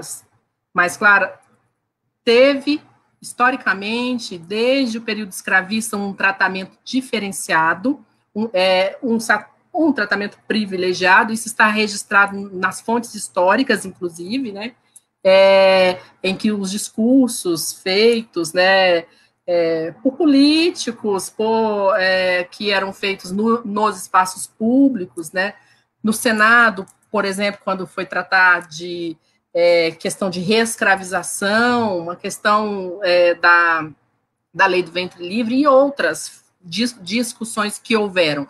Então, isso está registrado que as pessoas de pele mais clara eram consideradas, havia um pensamento tipo assim, mas ela tem a pele mais clara, ela nem é tão não humana quanto os pretos, os africanos pretos. Então, existia esse tipo de pensamento, uma preocupação com essa pessoa. Tinha até os termos específicos, eu não me recordo aqui agora. Tá? Tem. A questão do mulato, a palavra mulato foi utilizada também para diferenciar aqueles que eram pretos, que vinham de África e não haviam ainda miscigenado, e aqueles que tinham, que já eram, digamos que o miscigenado, a mistura. Havia essa diferença, e algumas pessoas tinham acesso. Então, aqueles negros do passado, até o século XIX, que acessavam espaços, inclusive espaços públicos, espaços de serviço público, a grande maioria deles hoje são negros, todos negros, né, pretos e pardos. Mas naquele momento existia uma diferença, era o menos negro, né? Era aquele menos inumano, então ele estava mais próximo do branco. Então existia essa diferença de fato, isso está registrado. Mas, como eu disse, eu sei das fontes históricas. E esse tratamento, ele muda com a história do Brasil no século XX, que é a história do branqueamento. Né? Então, ou seja, quanto menos preto você for, quanto mais próximo da brancura você for, mais aceito você é. Então, de fato, isso está na nossa realidade. Isso está, e nós experienciamos isso. Contudo, essa questão de enfatizar hoje no colorismo, essa coisa toda, eu tenho uma opinião pessoal. E aí já não é como pesquisadora, conforme eu disse, eu não conheço. A minha opinião pessoal é que aquilo que é criado, que é mobilizado para nos dividir, nós temos que tomar muito cuidado para que isso não seja uma arma contra nós, né? Porque nós somos negros dos mais variados tons de pele, né? E que a história do Brasil de branqueamento fez com que pessoas que são negras não se reconhecessem enquanto tal. Então, eu, Vanilda, até os meus quase 30 anos de idade, o que eu ouvia frequentemente nos espaços que eu frequentava, porque constantemente eram espaços brancos, é que eu não era negra, você é morena, entendeu? Então, essa é a realidade nossa. E olha que eu tenho a pele preta, né? Imagine mulheres ou pessoas, homens e mulheres negros, que têm a pele mais clara que eu, mas que são negros. Então, essa é a realidade. Foi usado e é usado para que nós não nos reconheçamos enquanto tal. E aí, quando surgem as políticas de ação na universidade, que aí são pretos e pardos, compõem os negros, aí o pardo branco, aquele que não é negro, porque fenotipicamente, nem na sua origem ele é negro, mas que historicamente aí, por conta da confusão das cores que o IBGE criou no Brasil, né, pessoas de pele branca, que não se acham muito branquinho porque não é do sul, sempre se registrou como pardo. E essas pessoas estão lá, pardo, que ficaram entrando nas vagas para pessoas negras, que seria o pardo negro, que é esse pardo negro que propositalmente fizeram ele acreditar que ele não era negro, que é a realidade que eu vivo, porque eu moro em um bairro de periferia, eu sou de uma família pobre de periferia, conforme eu já disse, e grande parcela da minha família não se acha negra. Até porque tem uma mistura muito grande, então nascem com a pele um pouco mais clara, o cabelo um cacheado mais, eles dizem, solto, né? São essas as expressões que as pessoas usam. Bom que fique claro que eu estou dizendo o que as pessoas da vida real falam, né? Porque se um acadêmico, digamos, da lacração me ouve falando essas coisas, vão dizer, essa mulher está falando muita bobeira, muita loucura. Não, eu estou falando que nós, pessoas do dia a dia, do mundo da vida, experienciamos. Então, elas não se acham negras porque tem o cabelo solto, né? O cacho solto, e não o cabelo enrolado, que é assim que eles falam. Eu penso que o colorismo, como de pesquisa, como aqueles que conhecem, que sabem explicar detalhadamente essas questões, beleza. Mas na nossa realidade cotidiana, nós precisamos desconstruir isso. Perfeito, muito bem. Muito bem, deu uma aula. Por um minuto eu achei que você fosse fugir da pergunta. Eu achei que você fosse fazer igual a... Fugir, não fugiu, não, respondeu. Nem sei. Respondeu. Eu achei que você fosse fazer igual a Glória Pires, naquele Oscar. Não tenho condições de opinar sobre isso. Não, tenho, porque eu experienciei isso. Mas, assim, eu tenho certos problemas com algumas questões que nós, que somos ativistas, eu me considero uma ativista, no sentido de que a gente faz o campo do conhecimento como um campo de luta para tentar contribuir minimamente para transformar a nossa realidade, e esse é um ativismo. Eu tenho problemas com algumas questões que nós, que fazemos pesquisa e somos ativistas, tratamos, dando muita ênfase. Às vezes nós enfatizamos muito naquilo que não tem tanta necessidade. A gente tem que enfatizar na causa real do problema e na solução do problema. Vamos resolver. Estou sendo pragmática, talvez. E a Silvia já coloca aqui, ter que provar que somos negras é extremamente desgastante. Imagino, com certeza. Pois é. Com certeza, com certeza. Para a próxima pergunta, nesse bate-bola rápido. Solidão da mulher negra. Ai, gente, hoje ele... Ai. Fique à vontade. Eu vou começar fugindo da pergunta também. Doutor Estevão, também é tema de pesquisa, viu? E tudo é tema de pesquisa. Então, tem muito especialista falando sobre isso, e eu não sou especialista, que pesquisa exatamente esse tema para falar sobre. Então, eu vou já começando tentando fugir. Mas eu teria que falar, para falar desse tema, da minha própria experiência de vida, que é longa, e é uma história muito longa, não daria para contar aqui no pouco tempo que a gente tem, né?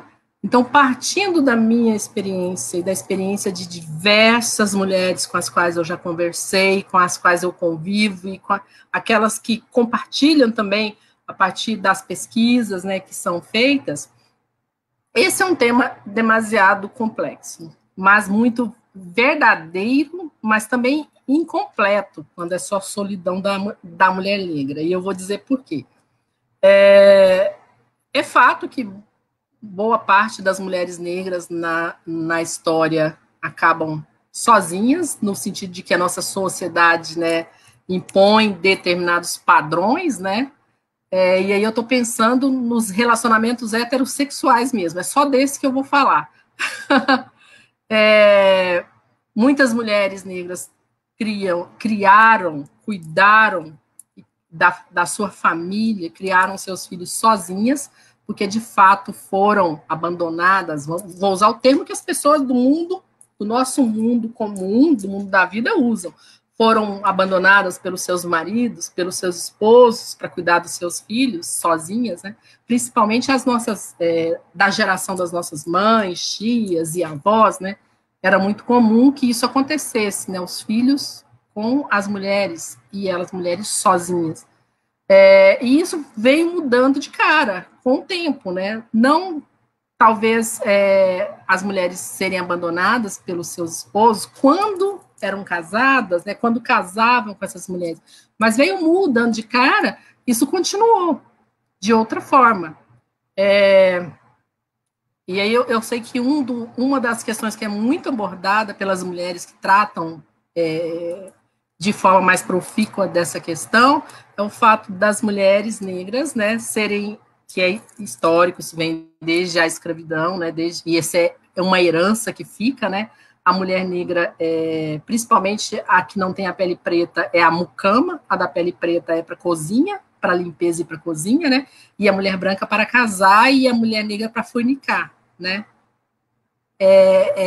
Isso foi muito real na nossa realidade, mas é incompleto falar só dessa condição que nos deixa assim sozinhas em muitos aspectos da vida, porque uma das coisas que as que pesquisam e que militam muito nesse campo falam, e que é verdade, é que as mulheres negras muitas vezes são as desejadas para o sexo, mas não são as namoradas, não são aquelas que se anda de mãos dadas na rua, né, que você pede namoro, que você... E aí eu estou usando o padrão de relacionamento mesmo, é nesse que eu vou ficar, porque eu acho que é nesse que eu estou inserida mesmo, sabe? Não são as que são para casar, né? E é muito raro uma mulher negra da minha geração que não passou por isso. Então, todas nós passamos por isso. Eu passei por inúmeras situações durante a minha vida e que muita coisa determinou a vida, a minha condição que eu tenho hoje, né? Mas isso seria uma longa história para contar. Mas por que eu acho que é incompleto? Porque não é só a mulher negra. O homem negro também foi historicamente animalizado, violentado, considerado como o reprodutor, né? E isso sem contar o anterior, a história do estuprador, né? O violento, né? E aí isso se traduziu em alguns estereótipos que o homem negro também se vê envolvido e violentado o tempo todo, que é o negão pegador, né? É o cara que não pode, é natural, é visto como natural, um cara que não pode ter um relacionamento, digamos que, segundo, monogâmico, né? Que não pode amar uma mulher negra, por exemplo, porque ele deseja só uma mulher branca, né? Esse padrão foi ensinado. E quando é a mulher negra, ele tem que ter várias mulheres, porque ele tem vários filhos pela cidade. Eu tenho certeza que tem pessoas que conhecem essa realidade, que foram criados para isso. a mulher negra para não ser amada, porque ela é a coisificada, ela é o objeto do sexo, e o homem negro não ama uma mulher negra, né? É claro que nós podemos amar quem a gente quiser, pessoas negras, brancas, e eu sou uma defensora da liberdade, mas nós estamos falando da construção que foi feita e que impediu, que ainda impede que pessoas sejam felizes, que as pessoas possam viver as suas experiências e ser felizes. E aí, obviamente, tem vários padrões de relacionamento. Eu estou falando aqui mais da minha experiência. Eu sou uma mulher negra, heterossexual, e na minha família, grande parte. Eu tenho uma filha que ela é uma mulher lésbica, né? E aí eu considero que ela também fala dessas questões com muita propriedade, né? Mas eu falei aqui da minha própria experiência. Então, realmente, a solidão da mulher negra, ela é resultado de todo esse processo de desumanização que nós sofremos, de objetificação, coisificação, mas não está isolado do que também foi imposto e que ainda continua sendo imposto ao homem negro. Porque o homem negro está aprendendo a amar mulher negra. Essa é uma realidade, você não pode negar. Porque tanto as famílias negras quanto o mundo branco, racista branco, ensinou o homem negro a não amar uma mulher negra. É pesado isso, mas é isso que eu vejo. Sabe que quando você... Não, quando você falou pesado, eu estava com essa palavra aqui. Eu falei, é pesado isso. É pesado. Eu estava justamente com essa palavra em mente. É pesado. E aí você falou, é pesado isso. E a Silvia brinca, diz que eu sou inspirado para fazer essas perguntas. Mas assim... eu estou sendo verdadeiro também. Não, eu acho que é importante, tem alguns temas esses temas que eu digo, é até um pouco batido, mas isso há 5 anos atrás, em um evento que nós iríamos fazer, e saiu o falecido Osmar, um grande companheiro aqui do clã, e saiu eu e ele para fazer uma pesquisa aqui em São Paulo, centro de São Paulo, 7 de abril aqui, para a gente fazer uma pesquisa sobre solidão da mulher negra. E nós paramos diversas pessoas na rua, homens e mulheres, assim, aleatório, e perguntou, eu queria que você falasse sobre solidão da mulher negra. E as pessoas, solidão da mulher negra? Sabe assim, aquele que é isso? E muita gente, assim, sei lá, de umas 30, 50 pessoas que passaram, eu acho que foi 2 ou 3 que soube falar, falaram até de Chica da Silva, assim, sabe aquelas coisas que as pessoas viajam? Posso fazer um complementozinho? Sim, deve. Pode.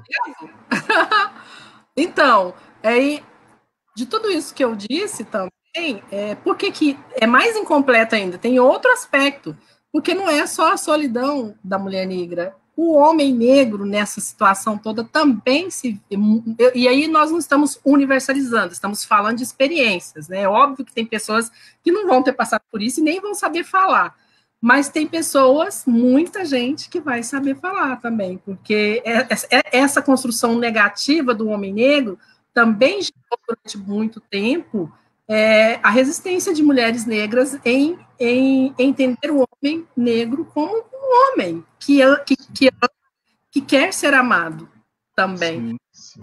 Muito negativa eu, particularmente, e eu já tive essa conversa com amigos homens negros, né?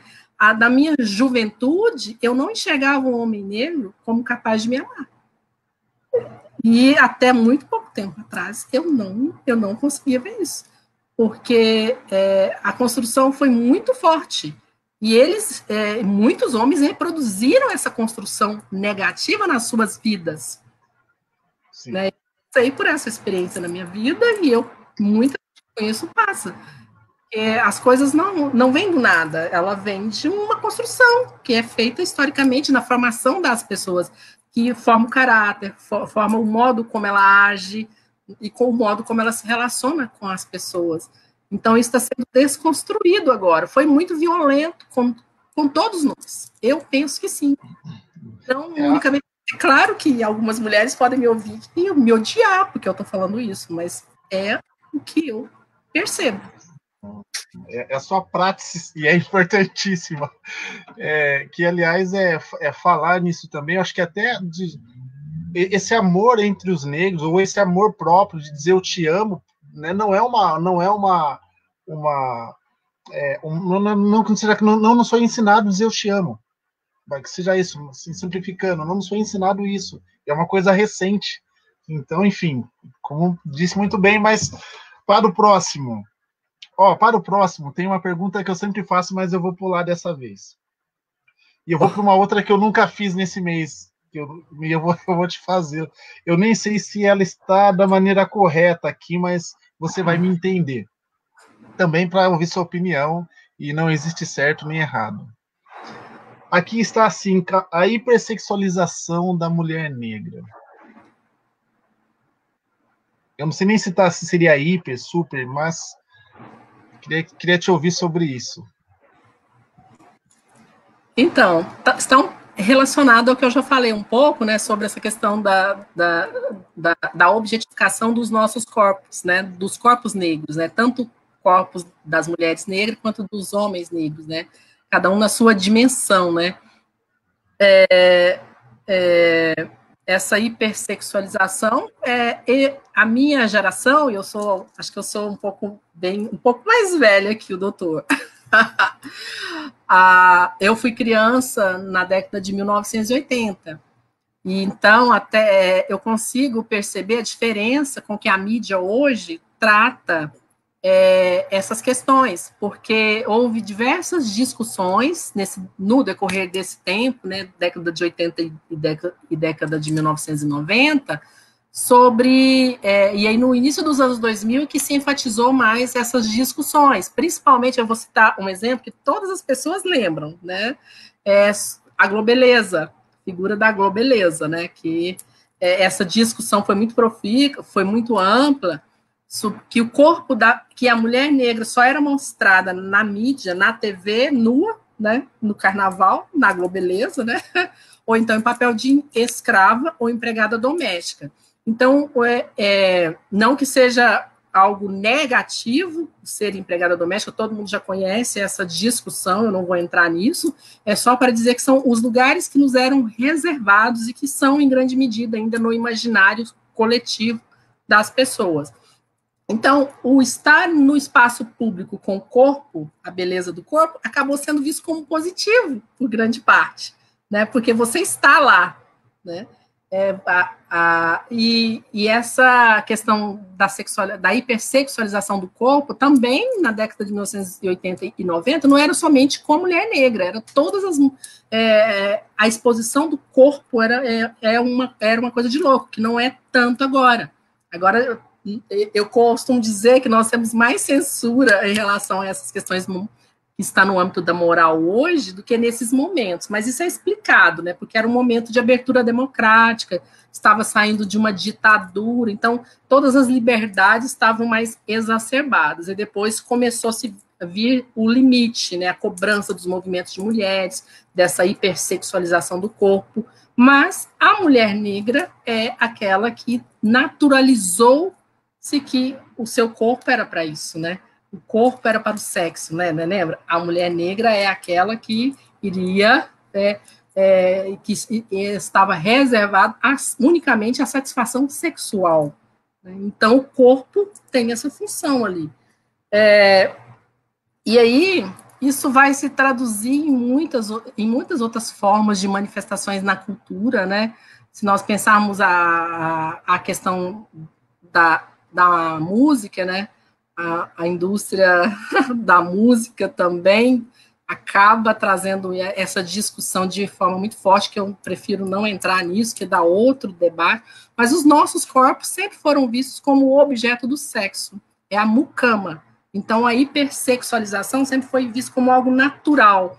Então, eu, pessoalmente, já passei por diversas experiências, tanto na juventude quanto agora mais velha, que eu achava que eu não iria passar por essas coisas já nessa idade, mas a gente passa, que é o caso, você não é uma mulher bonita, você não é de, nossa, que mulher linda, você é uma mulher negra linda, olha isso, olha aquilo outro, ressaltando aspectos do seu físico de forma sexualizada.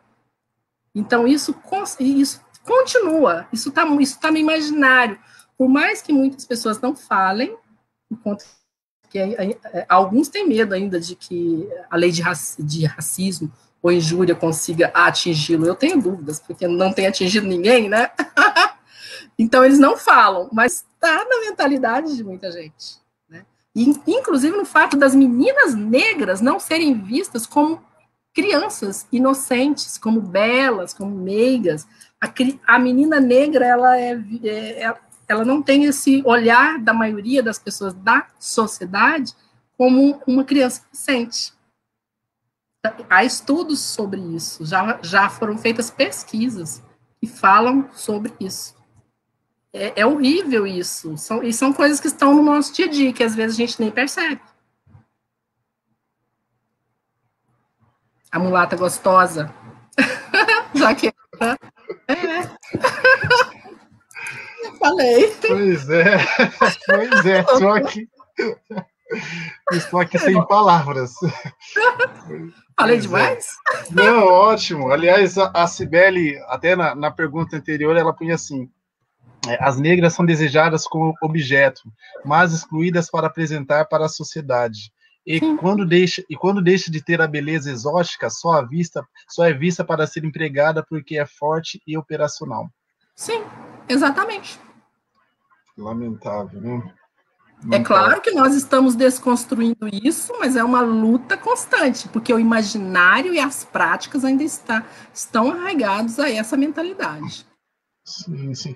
Eu participei uma vez de acho que foi até um simpósio, algum curso alguma vez, que falava da Madonna, da importância da Madonna, que a Madonna trouxe o sexo como símbolo de poder, mas é tema para uma outra live, mas a mudança de como o sexo é visto, e a partir da eu não sei se é viagem ou não, mas a partir da Madonna... acabou mudando a visão que se tem do sexo. As mulheres começaram a usar do sexo como poder, né? Tem isso. Mas a última pergunta. Pode falar. Olha. Não. A última pergunta e talvez mais tranquila, que Ainda bem, né? Feminismo negro e feminismo branco. Ai, que tranquilo! Na verdade, cada pergunta que o doutor faz dá uma tese, dá uma conferência gigante. É muito difícil falar em pouco tempo, porque são temas muito amplos, complexos e que demandam, né, uma série de abordagens.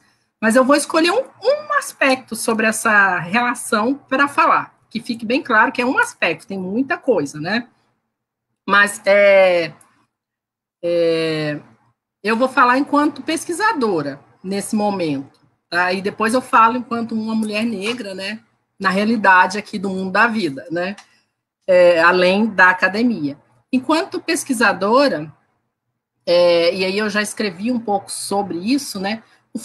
Existe um debate enorme, né, sobre as diversas vertentes de feminismo e tal. Mas vamos classificar aqui, para ficar didático, o feminismo ocidental, que é o branco, né, que é aquele que foi ensinado para a maioria das pessoas como a luta por direitos e é ensinado na maioria a luta por igualdade, mas é a luta, na verdade, pelos direitos das mulheres, né? E aí, dentro dos direitos das mulheres, a condição de igualdade enquanto ser humano. Foi ensinado que isso começa com as europeias, né, e estadunidenses no século XIX, no final do século XVIII, e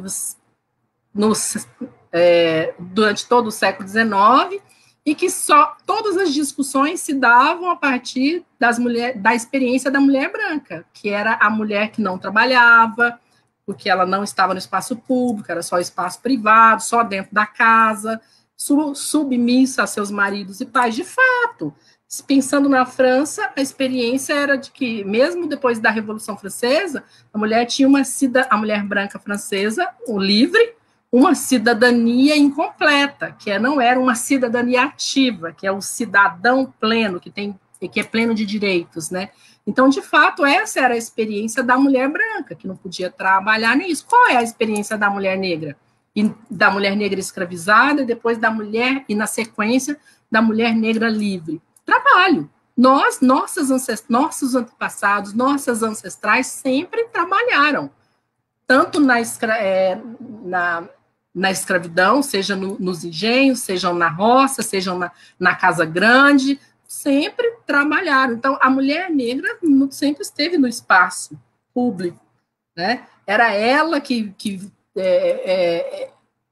era a maioria das escravas de ganho que vendiam ali, que conseguiam comprar alforria de seus filhos, de seus amantes, de seus maridos, né? Que compunham as diversas organizações negras que fundamentaram aí a abolição e depois a sustentação das famílias negras no pós-abolição. As mulheres negras sempre estiveram atuando em tudo. Então, é uma outra realidade. E aí, o feminismo, pensado a partir da década de 1970, principalmente, vai, com matriz ocidental, vai considerar essa mulher, que aí é a luta pelo espaço público, por igualdade salarial, por trabalhar, vai dividir o feminismo nisso, excluindo completamente as experiências de mulheres negras, que além de serem mulheres, são negras, então são vítimas do racismo. E aí surge, então, digamos que um movimento feminista negro para questionar essa hegemonia de um feminismo branco que é racista, que não considera as experiências das mulheres negras, que não são as mesmas experiências das mulheres brancas. Então, enquanto pesquisadora, o feminismo negro é legítimo, perfeitamente, porque surge para questionar o racismo no feminismo branco, que é a luta por direitos. O feminismo deve ser entendido assim, como a luta pelos direitos das mulheres, né? E aí, lá no final do século XIX, nos Estados Unidos, em uma conferência sobre direitos das mulheres, tá? Uma sufragista e importantíssima, que é a Sojourner Truth, ela vai proferir uma fala, que é um discurso maravilhoso, que é exatamente tratando dessa questão. E eu não sou uma mulher?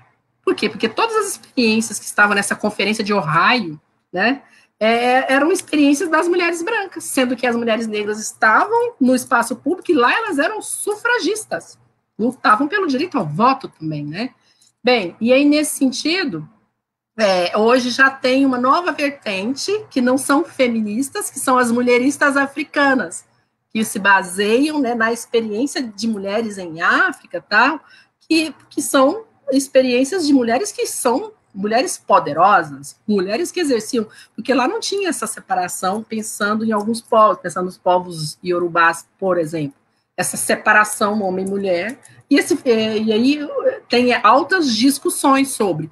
E aí Vanilda, enquanto pesquisadora, eu pesquiso todas essas questões, né, e acho que todas são válidas, em se tratando na luta por direitos, né, o feminismo ou os feminismos foram e são muito importantes, mas eu sou extremamente crítica também de uma visão que é muito comum, principalmente quem vem da academia, como eu, né, que tem essa experiência, de achar que... Perdão, beber uma aguinha, gente. De achar que todas as experiências... Desculpa. E todas as conquistas, elas são unicamente resultado da luta institucional, ou seja, de grupos, de movimentos, pensando nos movimentos feministas, porque aí estão as lutas das nossas antepassadas, das nossas avós, das nossas mães, das nossas tias, porque essas pessoas que nos sustentaram e nos trouxeram até aqui.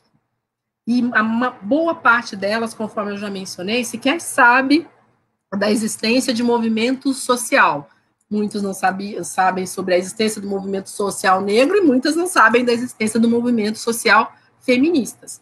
Mas são mulheres que lutaram e lutam para nos manter vivos, para manter os seus homens, filhos, maridos, amores vivos, porque a violência racista desse país sempre, desde a abolição, mata os homens negros jovens, né, e que nos elimina nossa humanidade. E essas mulheres, essas mulheres são, sim, precursoras de todas essas lutas.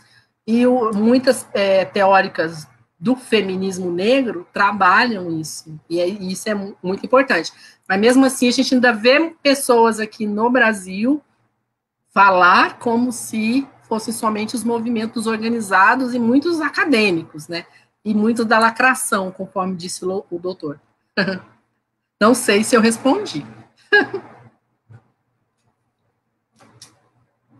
Está mudo, doutor? Opa. Doutora Vanilda, que aula! Perfeito. Muito bom, muito bom. Eu passaria 3 vidas aqui te ouvindo e aprendendo. Muito bom, né? O Carlos, que é outro colega também, disse, ó, perguntas pesadas e resposta brilhante e leve. Parabéns. Parabéns, parabéns. A Suzinha Flor, ela fala assim, infelizmente passei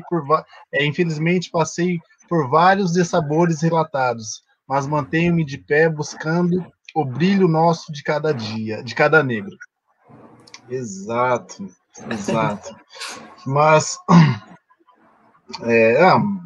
aula magna, ótimo. Estou aprendendo. A gente já estamos encerrando. Foi muito bom, muito bom, muito bom. E foi tão bom que é aquele momento que a gente não queria que acabasse, que terminasse. Tá sendo assim. Fazemos mais depois. Está sendo assim, de tanto conhecimento compartilhado, e como o Carlos colocou, de maneira leve. E eu acho que é isso que é importante, eu vejo que é isso que é importante, essa troca que é importante. E infelizmente, às vezes o conhecimento acadêmico ele é descolado da realidade, da prática, né? E você traz isso de maneira tão leve, você consegue fazer essa junção e mesclar o seu vasto conhecimento acadêmico com a sua prática, com a sua vivência, e isso é realmente de nos deixar aqui boquiabertos, te ouvindo e querendo te ouvir mais e mais e mais. Então, parabéns, parabéns, você tem muitos aqui, ó, muitos ensinamentos, da Silvinha também, todo mundo te deixando parabéns, tá? Luísa, querida, parabéns, que ótimo, Vanira, parabéns mesmo, estou encantado, mais uma vez encantado por essa pesquisadora, por essa cientista, por essa ativista maravilhosa.